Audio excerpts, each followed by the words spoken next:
हमारी प्यारी loyal YouTube family के सभी भाइयों को आरके की तरफ से राम राम सा और खम्मा घड़ी। अगर आप पहली बार हमारे चैनल पर आए हैं तो सब्सक्राइब जरूर करें। यहाँ हर कहानी डर से भरपूर होगी जो आपको अंदर तक हिलाकर रख देगी। आज आपके साथ एक बेहतरीन कहानी पेश कर रहा हूं। चलिए शुरू करते हैं हमारी नई कहानी को। हाय दोस्तों, नमस्कार, राम राम सभी को। ये कहानी हमें एक दोस्त ने भेजी है। चलिए सुनते हैं उसी की आवाज में हमारी इस कहानी को। रात का अंधेरा गहरा रहा था, जैसे अक्सर होता है सुनसान हाईवे पर। मेरा नाम विनोद है और मैं एक ट्रक ड्राइवर हूं। पिछले 10 सालों से मैं इन सुनसर रास्तों पर सामान ढो रहा हूं। यह एक ऐसी जिंदगी है जो आपको इंजन की गुनगुनाहट और अंतहीन सड़क के साथ अकेला छोड़ देती है। मैं ऐसी भूत प्रेत की बातों पर कभी यकीन नहीं करता था, लेकिन उस रात जो कुछ हुआ वो मेरी जिंदगी की सबसे खौफनाक सच्चाई बन गया। लेकिन इस बार मैं अकेला नहीं था। केबिन के बगल वाली सीट पर मेरा पुराना दोस्त रविंदर बैठा था। हम दोनों बचपन से साथ थे, एक ही गांव, एक ही स्कूल और अब एक ही ट्रक में। रविंदर भी ट्रक ड्राइवर था, पर पिछले साल उसका अपना ट्रक खराब हो गया था। तब से वह कभी कभी मेरे साथ चल पड़ता था। इस बार माल था शिलांग के लिए। मेघालय की पहाड़ियों में एक फैक्ट्री को मशीनरी के पार्ट्स पहुंचाने थे। मालिक ने कहा था कि 2 ड्राइवर साथ जाएं तो बेहतर, क्योंकि रास्ता कठिन है और बारिश का मौसम चल रहा है। ट्रक की हेडलाइट्स अंधेरे को चीरती हुई आगे बढ़ रही थीं। हम असम से मेघालय की ओर बढ़ चुके थे और अब सड़क जंगल के बीच से गुजर रही थी। रात के अंधेरे में जंगल में बढ़ते हुए जा रहे थे, पर आज ये जंगल कुछ ज्यादा ही खौफनाक लग रहा था। चारों तरफ से जानवरों की खौफनाक आवाजें आ रही थीं। कभी किसी जंगली सुअर की गुर्राहट, उल्लू की डरावनी चीख और दूर कहीं किसी बड़े जानवर की दहाड़ जो रीढ़ की हड्डी को कंपा देती थी। जंगल के सड़क किनारे के पेड़ हड्डियों के ढांचे जैसे लग रहे थे। उनकी टहनियां सूखी और मुड़ी तुड़ी चांदनी में सफेद चमक रही थी, जैसे कोई पुरानी कब्रिस्तान की हड्डियां हवा में लटक रही हों। अचानक से गर्मी बढ़ गई। बाहर तो ठंडी हवा चल रही थी, लेकिन ट्रक के केबिन में अजीब सी उमस फैल गई, जैसे कोई अदृश्य आग जल रही हो। पसीना छूटने लगा, सांसें भारी हो गईं। रविंदर ने खिड़की खोली, लेकिन बाहर की हवा और भी गर्म थी। यार विनोद, सरहद क्या हो रहा है? ये जंगल तो हम पहले भी पार कर चुके हैं, लेकिन आज कुछ गलत लग रहा है, उसने घबराई आवाज में कहा।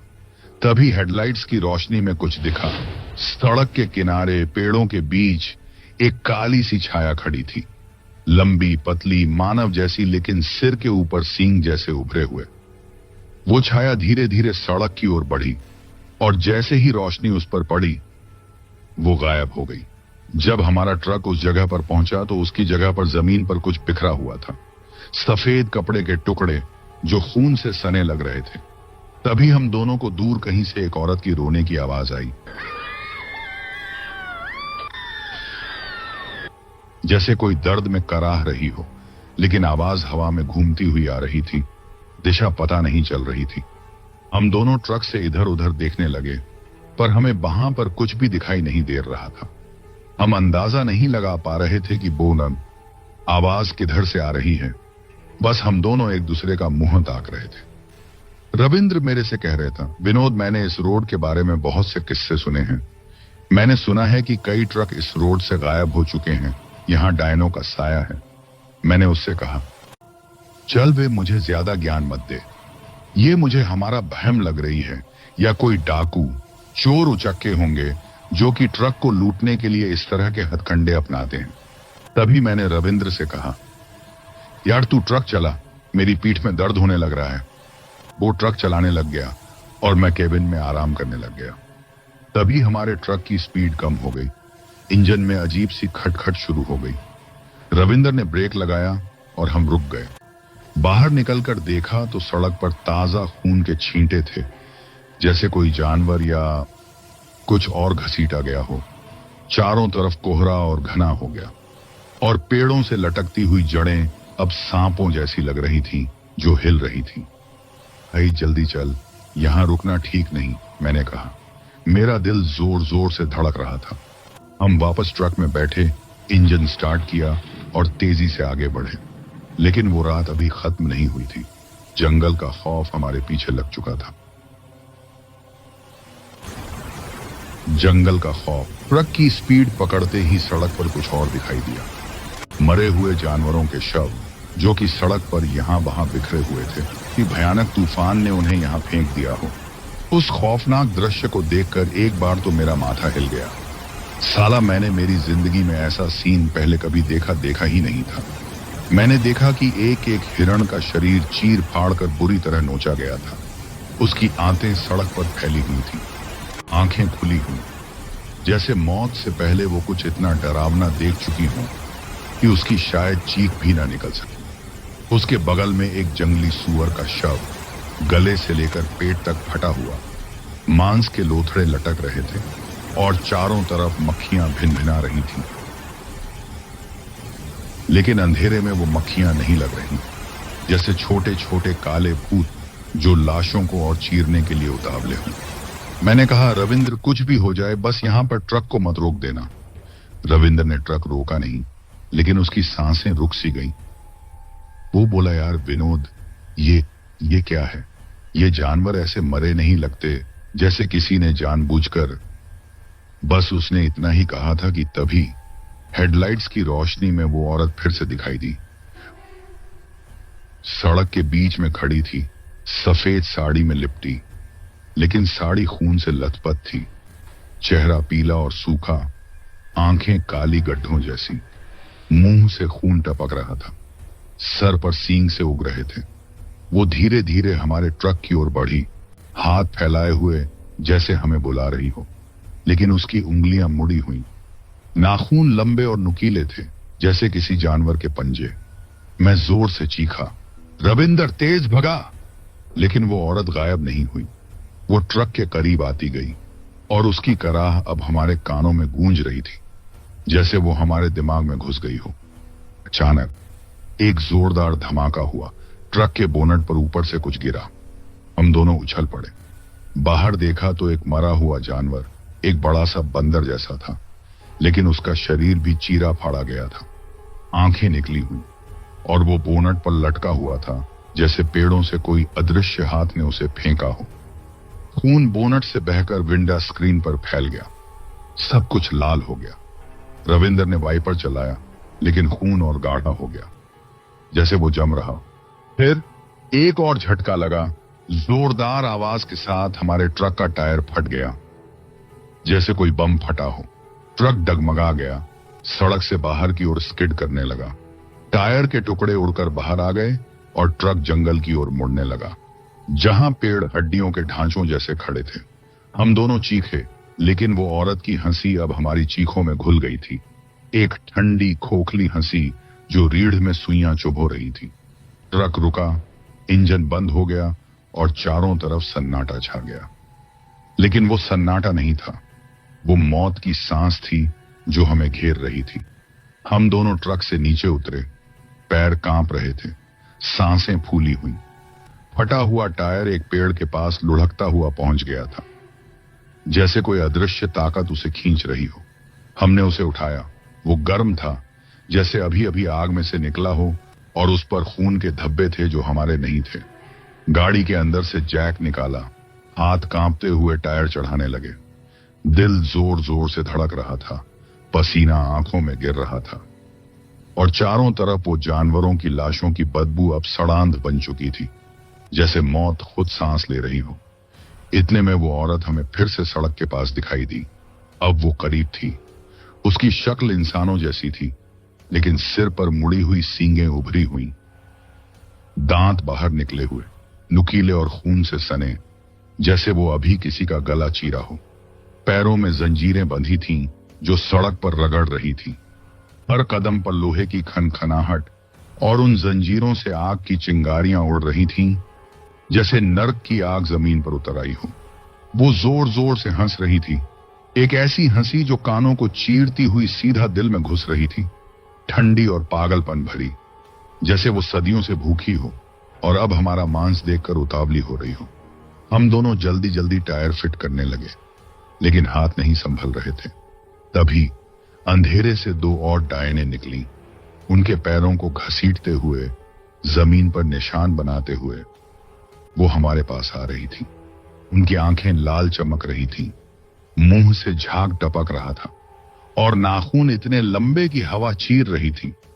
उनकी हंसी अब तीनों की मिलकर एक कोरस बन गई थी, एक डरावना गाना जो हड्डियों को कंपा रहा था। वो करीब आती जा रही थी। उनकी सांसों की गरमाई हमें महसूस हो रही थी और बदबू, वो सड़ी हुई मांस और जलती हुई हड्डियों की बदबू। हम दोनों जल्दी जल्दी टायर बदल ही रहे थे, तभी अचानक से ट्रक के बोनट में जोरदार धमाका हुआ, जैसे कोई बम फटा हो। मैंने देखा कि ट्रक के इंजन फटने की आवाज थी और उससे काला धुआं बाहर आने लगा। वो काला धुआं इतना गाढ़ा था कि सांस लेना मुश्किल हो गया। धुएं में से चीखें निकल रही थीं, जैसे कोई अंदर जल रहा हो। आग की लपटें उठने लगी और ट्रक अब जल रहा था। ट्रक एक जीने का हमारा एकमात्र सहारा था। रविंदर की चीख मेरे कानों में गूंजी, विनोद, भाग यहां से, जिंदा रहे तो और ट्रक आ जाएंगे। पर मैं मेरे ट्रक को देख रहा था। मेरा ट्रक धू धू करके जल रहा था। तभी रविंद्र ने जोर से कहा, विनोद, भाग यहां से, वरना बेमौत मारे जाएंगे। हम दोनों ट्रक को छोड़कर सीधा जंगल की तरफ भागने लगे। पैर कीचड़ में धंस रहे थे, टहनियां चेहरे को चीर रही थीं, लेकिन पीछे वो हंसी नहीं रुक रही थी। वो करीब आ रही थी। जंजीरों की खनखनाहट अब हमारे कानों के पास थी। पेड़ों से हाथ जैसे निकल रहे थे हमें पकड़ने के लिए, और दूर कहीं से वो जानवरों की दहाड़ें अब इंसानी चीखों में बदल गई थीं। हम भाग रहे थे, लेकिन जंगल गहरा होता जा रहा था और वो डायनें, वो हमें देख रही थीं। उनकी लाल आंखें अंधेरे में चमक रही थीं, जैसे मौत खुद दौड़ रही हो हमारे पीछे। कहीं बचाव नहीं था, बस अंधेरा, आग और वो खौफ जो अब हमारी रगों में दौड़ रहा था। हम जंगल में यहां वहां भागे जा रहे थे, पैर कीचड़ में धंस रहे थे। कांटेदार झाड़ियां चेहरे और हाथ चीर रही थीं। खून बह रहा था, लेकिन दर्द महसूस नहीं हो रहा था, बस डर। वो काला डर जो रगों में जहर की तरह फैल रहा था। पीछे से उन डायनों की खौफनाक आवाजें हमें सुनाई दे रही थीं। वो हंसी नहीं थी, वो नर्क की चीखें थीं जो हवा को चीरती हुई हमारे दिमाग में घुस रही थीं। जंजीरों की खनखनाहट अब तेज हो गई थी, जैसे वो हमसे सिर्फ कुछ कदम पीछे हों, और उनकी सांसों की गर्माहट गर्दन पर महसूस हो रही थी। तभी सामने एक गहरा गड्ढा दिखा, काला, इतना गहरा कि तल दिखाई नहीं दे रहा था, जैसे धरती का मुंह खुला हो। हम बिना सोचे उसमें कूद गए। शरीर लुढ़कते हुए नीचे पहुंचा, कीचड़ और सड़ी पत्तियों में धंस गए। गड्ढे की दीवारें नम और फिसलन भरी थीं। ऊपर से पेड़ों की जड़ें लटक रही थीं, जैसे मरे हुए हाथ हमें पकड़ने को उतावले हों। हम दोनों सिकुड़कर बैठ गए, सांसें रोककर। दिल की धड़कन इतनी तेज कि लग रहा था वो डायनें उसे सुन लेंगी। कुछ देर बाद जंगल बिल्कुल शांत सा लग रहा था। कोई आवाज नहीं, न जानवरों की, न हवा की, न जंजीरों की। सिर्फ हमारी सांसें और दिल की धड़कन ही हमें सुनाई दे रही थी। हम दोनों को लगा कि शायद वो चली गई हूं, लेकिन तभी ऊपर से एक जोरदार धमाका सा हुआ और हमारे ठीक बगल में एक मरा हुआ जानवर आकर गिरा। यह बस्ती ये एक बड़ा सा जंगली कुत्ता था, लेकिन उसका शरीर आधा खाया हुआ, पसलियां बाहर निकली हुई, आंखें गायब। जहां आंखें थीं वहां सिर्फ काले गड्ढे थे और मुंह से अभी भी खून टपक रहा था, जैसे अभी अभी मरा हो। बदबू इतनी तेज थी कि उल्टी आने को हुई। हम दोनों डर से जम गए, लेकिन रविंदर अचानक जोर जोर से चिल्लाने लगा। वो पागलों की तरह चीखने लगा, जैसे उसका शरीर अब जवाब दे गया हो, या शायद उसे अब अपनी मौत दिखाई दे रही थी। वो सिसकते हुए कह रहा था, नहीं नहीं, ये नहीं हो सकता। भगवान, मुझे बचा लो, मैं मरना नहीं चाहता। मेरे छोटे छोटे बच्चे हैं, उनका क्या होगा। वो पागलों जैसी हरकतें कर रहा था। उसकी आवाज गड्ढे में गूंज रही थी।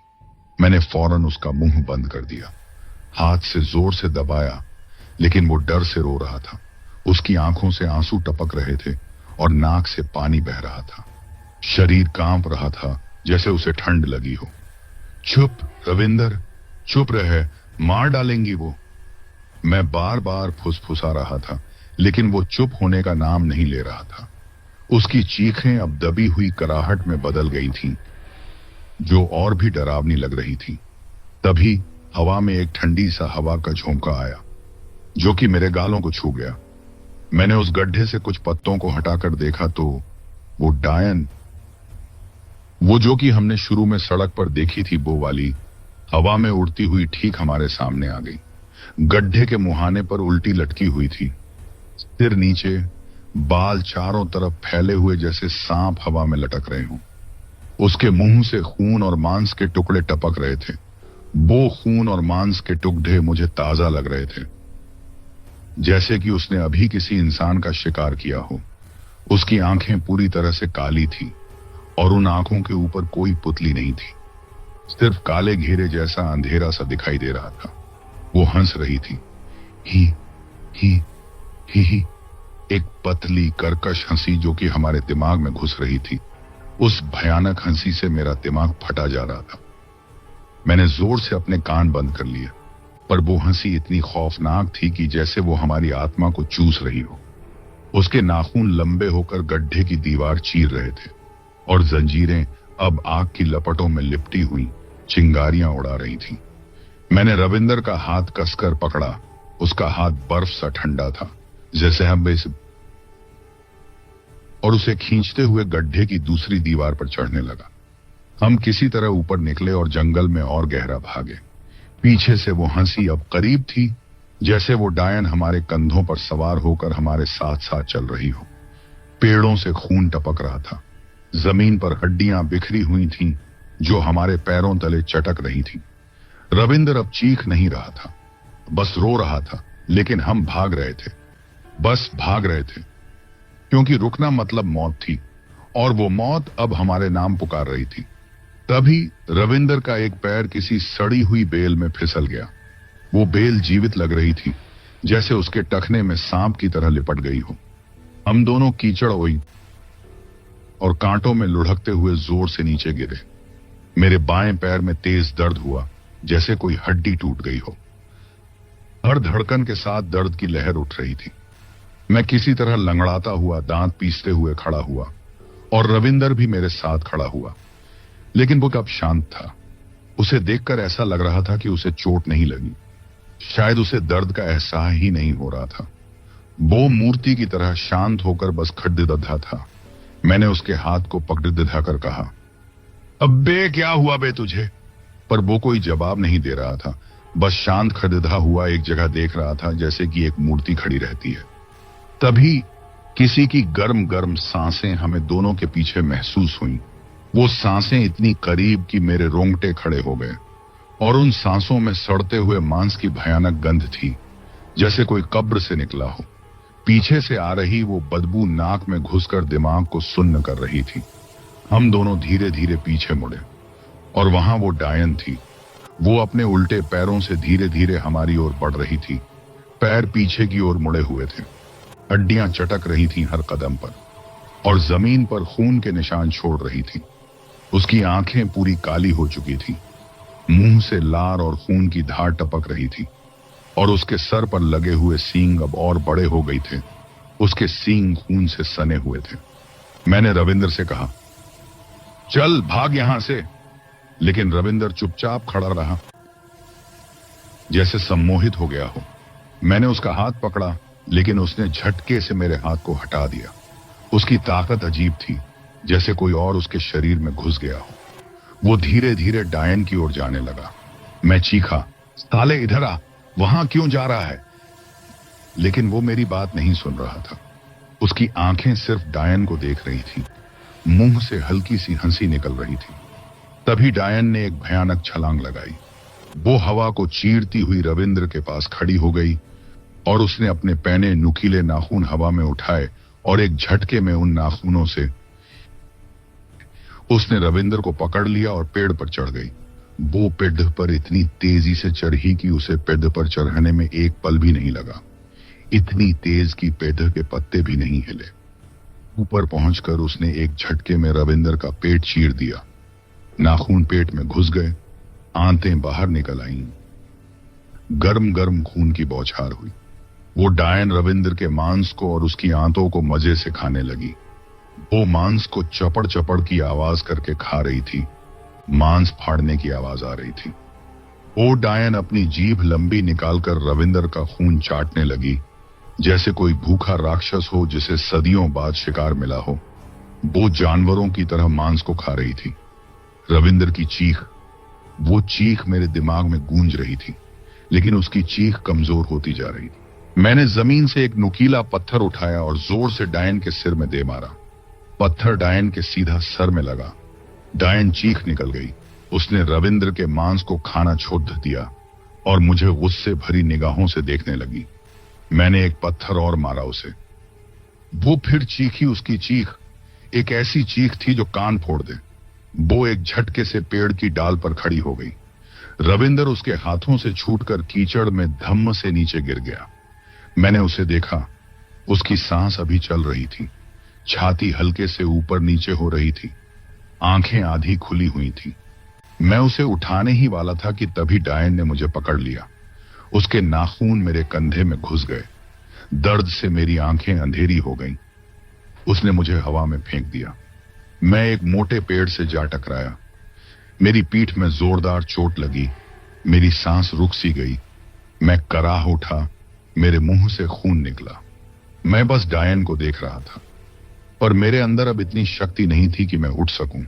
मेरा शरीर जवाब दे रहा था। तभी उस डायन ने रविंद्र को उठाया और एक झटके में उसे बीच में से चीर दिया। उसके 2 टुकड़े कर दिए, जैसे कागज फाड़ा हो। उसकी आंतें बाहर बिखर गईं। उसका गर्म खून मेरे मुंह पर आकर गिरा। मैं बस चीख, रविंद्र मेरे भाई। मैं बेबस और लाचार भरी नजरों से बस उस डायन को देख रहा था। मेरे अंदर इतनी हिम्मत नहीं थी कि मैं उसका सामना कर सकूं। वो चपड़ चपड़ करके मांस खाने लगी। वो अपने बड़े बड़े नुकीले दांतों से हड्डियां चबाते हुए मांस खा रही थी। रविंद्र का खून डायन के मुंह पर फैल रहा था। डायन गुस्से से मेरी ओर देख रही थी। उसकी काली आंखें जल रही थीं, जैसे अगली बारी मेरी हो। रविंद्र की आखिरी सांस, वो अब रुक चुकी थी और उसकी लाश के टुकड़े अब भी हिल रहे थे, जैसे अंदर कुछ जीवित हो। मैं वहां पड़ा था, शरीर टूटा हुआ, लेकिन डर से ज्यादा अब कुछ नहीं बचा था। बस वो डायन की चपड़ चपड़ की आवाज और मेरे नाम की पुकार जो हवा में गूंज रही थी। मैंने हिम्मत करके खुद को संभाला। दर्द से कराहते हुए उठा। मैं खून से लथपथ था, लेकिन जीने की आखिरी इच्छा ने मुझे खड़ा कर दिया। मैं पैर लंगड़ाते हुए भागने की आखिरी कोशिश करने लगा। मेरी सांसें उखड़ रही थी। मेरा शरीर अंदर से जवाब देने लग रहा था, पर मैं वहां से भागने लगा। पीछे से वो डायन दौड़ रही थी। उसकी जंजीरों की खनखनाहट, उल्टे पैरों की चटक चटक और वो कर्कश हंसी जो अब मेरे नाम से पुकार रही थी। पेड़ों की टहनियां मुझे रोकने की कोशिश कर रही थीं, जैसे वो उसके साथी हों, लेकिन मैं भागा, बस भागा। तभी सामने एक नदी दिखाई दी। उसका पानी काला सा था। तेज बहाव वाली नदी थी, लेकिन उस पार रोशनी सी लग रही थी। मैंने बिना सोचे समझे छलांग लगा दी। ठंडा पानी शरीर में घुसा। दर्द और बढ़ गया, लेकिन मैं तैरने लगा। तैरते हुए पीछे मुड़ा तो डायन नदी के किनारे चुपचाप खड़ी मुझे देख रही थी। उसकी काली आंखें चमक रही थीं।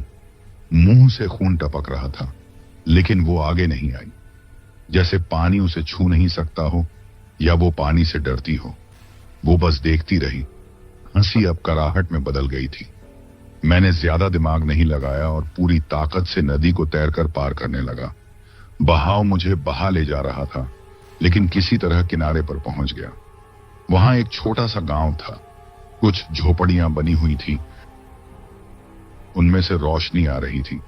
मैं धीरे धीरे गांव की ओर पहुंचने लगा तो कुत्तों की भौंकने की आवाज आने लगी। मैं कीचड़ से सना और खून से लिपटा था। जब मैं वहां पहुंचा तो गांव वाले मुझे देखकर हैरान रह गए। वो मुझे देखकर घर में से बाहर निकले। एक बार तो वो मुझे देखकर घबरा गए, लेकिन एक बूढ़े आदमी ने मुझे अंदर ले जाकर पानी पिलाया और नए कपड़े पहनने को दिए और कहा कि हाथ मुंह धो लो। आगे की बात बाद में करेंगे, पहले आप खाना खा लो। जब मैंने सारी बात बताई, ट्रक, जंगल, डायन, रविंदर की मौत, तो गांव वाले चुप हो गए। बूढ़े ने कहा, बेटा, वो कोई साधारण डायन नहीं थी। सदियों पहले इस जंगल में एक औरत रहती थी। वो जादू टोना जानती थी। गांव वालों ने उसे पकड़कर जंजीरों में बांधकर मार डाला और नदी में फेंक दिया। तब से वो भटकती है, खासकर उन रातों में जब कोहरा घना हो और बारिश हो। वो पानी नहीं छू सकती, क्योंकि उसी पानी ने उसे निगल लिया था। वो छलावा रचती है, डरावने दृश्य दिखाती है, आवाजें सुनाती है, ताकि लोग पागल हो जाएं और खुद को मार लें या जंगल में भटकते रहें। जो उसके साथ हुआ लगता है तुम्हारे दोस्त को, वो असली नहीं था। वो तुम्हें तोड़ना चाहती थी, ताकि तुम कभी वापस ना जाओ। सुबह हुई। गांव वालों ने मुझे जंगल के रास्ते तक छोड़ा। मैं डरते डरते ट्रक के पास पहुंचा। तो ट्रक बिल्कुल सही सलामत खड़ा था। टायर ठीक, बोनट साफ, कोई खून नहीं, कोई आग नहीं, सिर्फ रात की बारिश के निशान। रविंद्र, वो कहीं नहीं था। न उसके कपड़े, न उसकी चीजें, जैसे वो कभी था ही नहीं, या शायद वो छलावा का हिस्सा था। मैं ट्रक में बैठा, इंजन स्टार्ट किया और वापस चला आया। लेकिन अब हर सुनसान रास्ते पर, हर कोहरे में मुझे वो हंसी सुनाई देती है। और मुझे पता है वो डायन अभी भी वहां है, नदी के किनारे इंतजार कर रही है किसी अगले मुसाफिर का, जो पानी पार कर लेता है। बाकी हमेशा के लिए जंगल का हिस्सा बन जाते हैं। लोग कहते हैं कि वो डायन सदियों से भटक रही है, पानी को छू नहीं सकती और मुसाफिरों को अपना शिकार बनाती है। दोस्तों, ये थी मेरी खौफनाक कहानी। इस हादसे को मैं कभी भूल नहीं पाऊंगा। इस हादसे में मैंने अपने जिगरी दोस्त रविंद्र को खो दिया। उम्मीद करता हूं दोस्तों, आपको यह कहानी पसंद आई होगी। अगर आपको कहानी पसंद आई है तो कर दिए लाइक और चैनल को सब्सक्राइब। प्लीज यार, इतना तो कर दो।